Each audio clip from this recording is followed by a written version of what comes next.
Welcome back, my dear students of class 8. This is the next part of chapter 2 and this is the last part. We are going to discuss few topics. Two topics were left in the previous video. They were harmful microorganisms and another is food preservation. हम एक एक करके दोनों को देख लेते हैं. देखिए, harmful microorganisms जैसे कि हमें इसके नाम से ही पता चल रहा है, those microorganisms which are harmful for us, means जो हमारे लिए हार्मफुल हो जाएंगे. जैसे एक मिनट, जैसे कि अगर हम बात करेंगे माइक्रो ऑर्गेनिजम्स की जो हमारे लिए हार्मफुल हैं, जैसे कि हम फर्स्ट बात करते हैं पैथोजेंस. ये आपके लिए नया वर्ड है, मैंने मीनिंग में दिया. पैथोजेंस क्या होते हैं? Those micro डायरेक्ट लिखेंगे, disease causing microbes. भैया माइक्रो ऑर्गेनिज्म डिसीज कॉजिंग, जिनसे हमें डिसीज हो जाए. ठीक है, ऐसे को हम बोलते हैं पैथोजेंस और ये हमारे सारे आते हैं माइक्रो ऑर्गेनिजम्स में. ठीक है, हार्मफुल माइक्रो ऑर्गेनिजम्स में. ठीक है, अब डिसीज कॉजिंग माइक्रो ऑर्गेनिज्म जो होते हैं ये जनरली ह्यूमंस में कैसे इफेक्ट कर सकते हैं? ह्यूमंस का क्या है, देखो बात करते हैं. फूड वी ईट, जो भी हम खाना खाते हैं.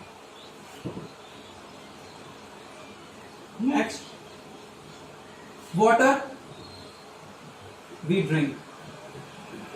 ड्रिंक जनरली जो वाटर हम पीते हैं. ठीक है, कॉमा है बेटा ये. ठीक है, फिजिकल कॉन्टैक्ट मतलब हाथ मिलाना, गले मिलना, हाई फाई करना, इस तरीके की चीजें फिजिकल कॉन्टैक्ट हो गया.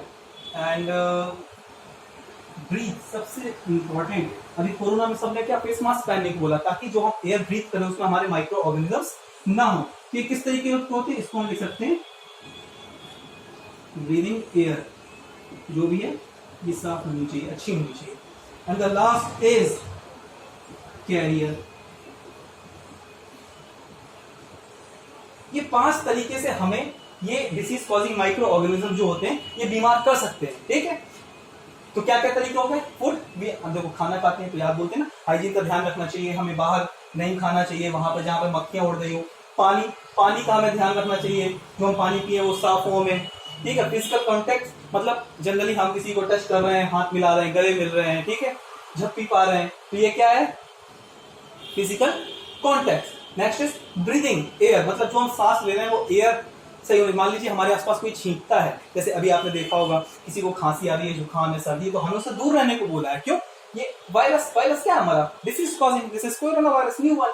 कैरियर, ये सबसे अलग है. कैरियर में समझ में नहीं आया. कैरियर मतलब कि कोई भी चीज जो उसको लेके चल सकती है. इंसेक्ट्स, मॉस्किटो हो गया. ठीक है, आपके सबसे इंपॉर्टेंट, सबसे अच्छा तो यही हो गया इंसेक्ट. कोई भी कीड़ा हम ले लें, जैसे कि एग्जांपल में दे रखा है house flies, mosquitoes, animals, rats. ये क्या मच्छर से क्या करता है? मलेरिया. ठीक है, ये क्या होते हैं एक तरीके से, ये कैरियर्स होते हैं. स्वाइन फ्लू होता था. स्वाइन फ्लू का क्या रहता था? जनरली कोई अगर मच्छर एक स्वाइन को काट लिया फिर वो आपको काट ले. ठीक है, तो उससे फैला था हमें. तो इस तरीके की होती है कैरियर्स, मतलब वो चीजें जो इन सबको लेके चल रहे हैं, वो एजेंट्स. ठीक है, एयर वगैरह हो गया, मच्छर हो गया, ये सब चीजें हैं. तो ये हमारे आते हैं हार्मफुल माइक्रो ऑर्गेनिजम्स में. और आपके page number 30 and 31, page number 30 and 31 पे जो टेबल है ना, इसमें मैं डिफरेंट टाइप के डिसीज के बारे में दे रखा है कि बाय बैक्टीरिया कौन कौन से होते हैं. देख लीजिए एक बार फटाफट. By bacteria cholera is there, typhoid is there, tuberculosis is there. By viruses measles is there, chicken pox, polio, hepatitis B. And by protozoa malaria is there. तो ये अलग अलग तरीके के ये जो हमारे माइक्रोब्स होते हैं इनकी वजह से ये हमें दे रखा है. ठीक है, okay okay. And the last is food preservation. Last topic की तरफ चलते हैं हम.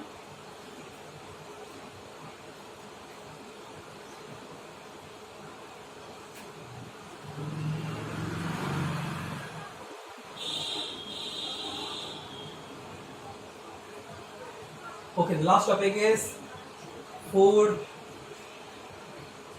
प्रिजर्वेशन। फूड प्रिजर्वेशन मतलब होता है प्रिजर्व करना। प्रिजर्व मीन्स होता है सुरक्षित रखना।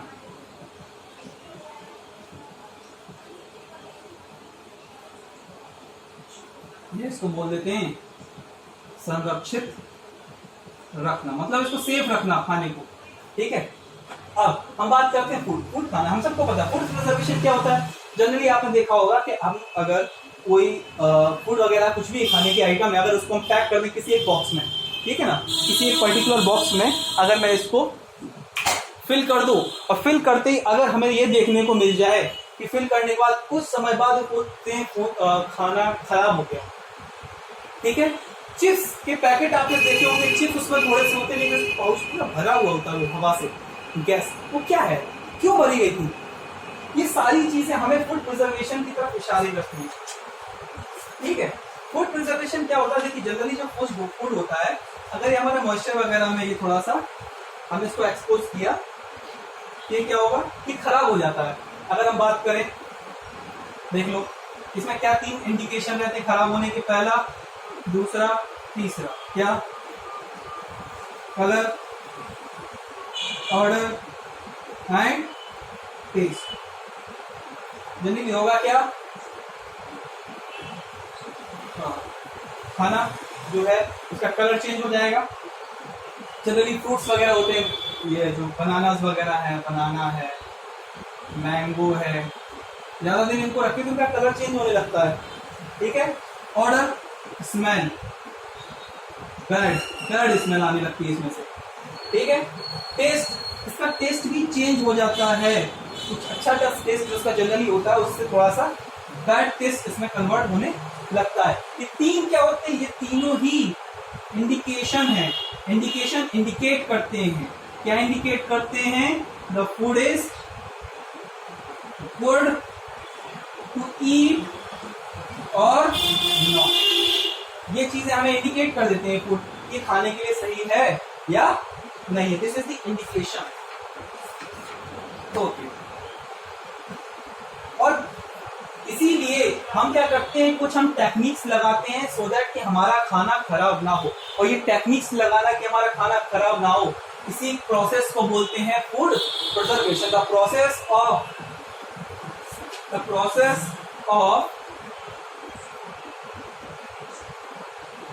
मेकिंग फूड सेफ और the process of saving food from spoiling. Food spoil ना हो पाए, खराब या बर्बाद ना होने पाए, और उसको हम सेव कर लें, इसको कहते हैं हम फूड प्रिजर्वेशन। इसके अलग अलग मेथड है। देखिए, हम फटाफट सारे मेथड्स को एक एक करके डील कर लेते हैं, देख लेते हैं। अगर आपकी वीडियो की लेंथ ज्यादा हुई तो उसको हम स्टॉप करके ना, ठीक है। ठीक है, फूड प्रिजर्वेशन कैसे कैसे की जाती है, इसको कहते हैं वेरियस टाइप। चलो फटाफट हम इसके नाम लिख लेते हैं पहले। ड्राइंग, बॉइलिंग, थर्ड फ्रीजिंग या refrigeration.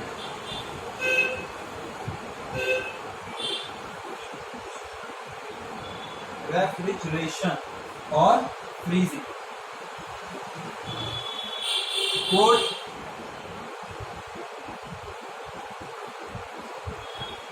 pasteurization, quick salting and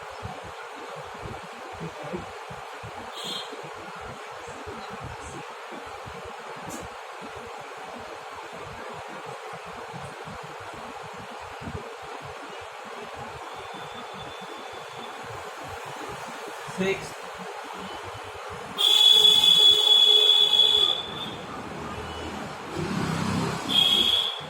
living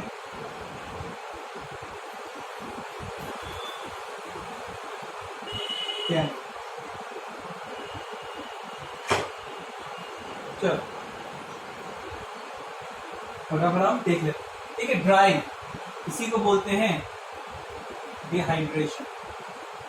dehydration मतलब लॉस ऑफ वाटर।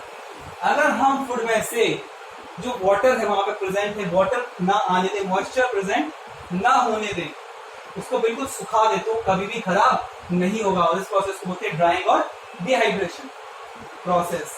ठीक है, इसमें हम क्या करते हैं, उसके अंदर जो भी हमारा वाटर प्रेजेंट है उसको हम हटा देते हैं। बॉइलिंग, उबालना, जनरली सुना होगा वाटर को पानी उबाल लो, मिल्क वगैरह, ठीक है, लेकिन मिल्क को हम पॉस्चराइजेशन भी कहते हैं। जनरली वाटर की बात करें, पानी वगैरह हम उबाल लेते हैं तो इससे क्या होता है, इसको हम सेव कर लेते हैं। क्योंकि बॉइलिंग से क्या होता है, बॉइलिंग क्या है, इट किल्स माइक्रो ऑर्गेनिज्म।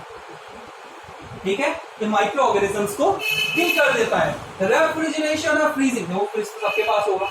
अब फ्रिज में क्यों रखते हैं चीज, ताकि खराब ना हो। क्या होता है कि अगर हम बहुत ज्यादा कूल क्लाइमेट कर दें, कूल क्लाइमेट हो जाए अगर आसपास की सराउंडिंग का, तो उसमें जो खाना रखा है वो खराब नहीं होता है। क्योंकि कूल या लो टेम्परेचर पर, उसको लो टेम्परेचर लिख देते हैं, मतलब ठंडा अगर मौसम है तो जो माइक्रो ऑर्गेनिज्म होते हैं ये ग्रो नहीं कर पाते, ग्रोथ इनकी नहीं होती है, इनको मारता नहीं है लेकिन ये ज्यादा हो भी नहीं पाते। तो इसको क्या बोलते हैं हम, रेफ्रिजरेशन और फ्रीजिंग।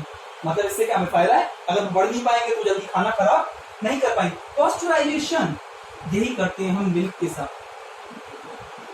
ठीक है, मिल्क को जनरली हम 70 डिग्री सेल्सियस पे गर्म करते हैं, इसको बोलते हैं पॉस्चराइजेशन। ठीक है, और इसको जनरली 2 बार करते हैं गर्मियों में। कब, समर, गर्मियों में। क्यों करते हैं 2 बार, क्योंकि क्या होता है जब हम लगातार 1 बार कर दें फिर थोड़ी देर बाद शाम तक फिर दोबारा उबाल दें तो इससे क्या होगा, एक्चुअली होता क्या बेटा, गर्मियों के मौसम में, गर्मी मतलब मौसम 30 डिग्री 40 डिग्री तापमान, इसमें क्या होता है ग्रोथ बढ़ जाती है।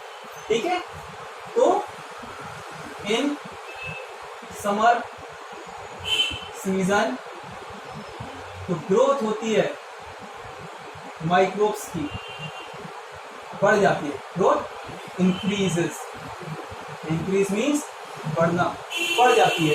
ठीक है, रेट ऑफ रिएक्शन बढ़ जाता है तो उनकी ग्रोथ बढ़ जाती है। लेकिन वहीं अगर हम थोड़ा हाई टेम्परेचर चले जाए 70 डिग्री के आसपास तो वो क्या हो जाते हैं, मर जाते हैं। ठीक, इतनी गर्मी बर्दाश्त नहीं होती उन्हें। ठीक है, next is adding salt. Salt बेटा क्या करता है, अंदर नमी को सोख लेता है, एब्सॉर्ब कर लेता है। आपने देखा होगा गर्मियों में जनरली आपको सॉल्ट क्या करेगा, गीला हो जाता है। वो क्यों हो जाता है, क्योंकि वो बाहर से नमी एब्सॉर्ब कर लेता है तो गीला हो जाता है। तो ये नमी एब्सॉर्ब कर रहा है, मतलब ये कुछ ड्राइंग प्रोसेस जैसा कर रहा है। तो इसी वजह से सॉल्टिंग, देखा होगा जब हम लोग घर में पिकल्स, अचार रखती है तो उसमें काफी सॉल्ट डाल देते हैं। उसका रीजन यही रहता है ताकि ये लॉन्ग ड्यूरेशन के लिए काम करे, लंबी टाइम के लिए हम इसको इस्तेमाल कर पाए, जल्दी खराब। यूज ऑफ केमिकल्स, ये जनरली चिप्स वगैरह के पैकेट में आपने देखा होगा हवा भर देती, जनरली नाइट्रोजन होता है। ठीक है, नाइट्रोजन गैस होती है, इसको हम एन से डिनोट करते हैं। ठीक है, ये क्या करता है, ये उसको खराब होने से रोकता है। And the last method is Canning.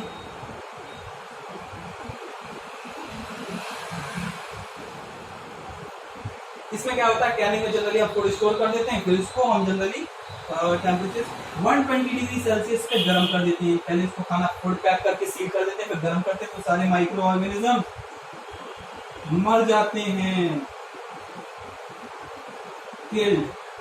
मर जाते हैं। ठीक है, ये प्रोसेस है हमारी फूड प्रिजर्वेशन की।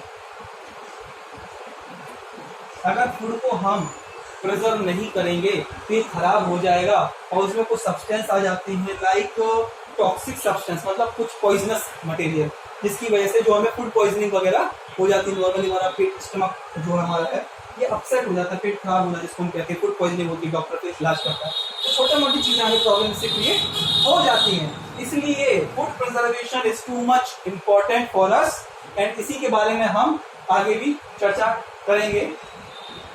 लेकिन हमें बहुत ज्यादा जानने की जरूरत नहीं, हमें हमारे सिलेबस के हिसाब से इतना सफिशिएंट है, बल्कि ज्यादा ही है। ठीक है, तो यहाँ पे जो है ये हमारा चैप्टर खत्म हो गया, सेकंड चैप्टर। आप सबका पहला होमवर्क, सब लोग एक्सरसाइज कर लेना। ओके, इसके बाद मैं एक्सरसाइज भी आपको दूंगा, उस एक्सरसाइज को आप लोग कॉपी में अपने बुक में फिल कर लेना। ठीक है, बुक में सारी एक्सरसाइज अपनी फिल कर लेना। बाकी होमवर्क के तौर पे आपको देखो करना क्या है, चैप्टर रीड करना है, इसके अलावा fill in the blanks, true false, matching, MCQ ये फिल करो, ये सारे सॉल्व करो, एनसीईआरटी की भी एक्सरसाइज है ये भी आपको सॉल्व करनी है। ठीक है, तो कल आपको इसके नोट्स एक्सरसाइज भी मैं आपको प्रोवाइड कर दूंगा। आज ये चैप्टर यहाँ कंप्लीट हो गया। सब लोग इस वीडियो को देखें और फटाफट लोगों को, फ्रेंड्स को भी बताएं कि वीडियो देखो और चैप्टर खत्म हो चुका है। इसके बाद हम थर्ड चैप्टर भी स्टार्ट करना जल्दी से।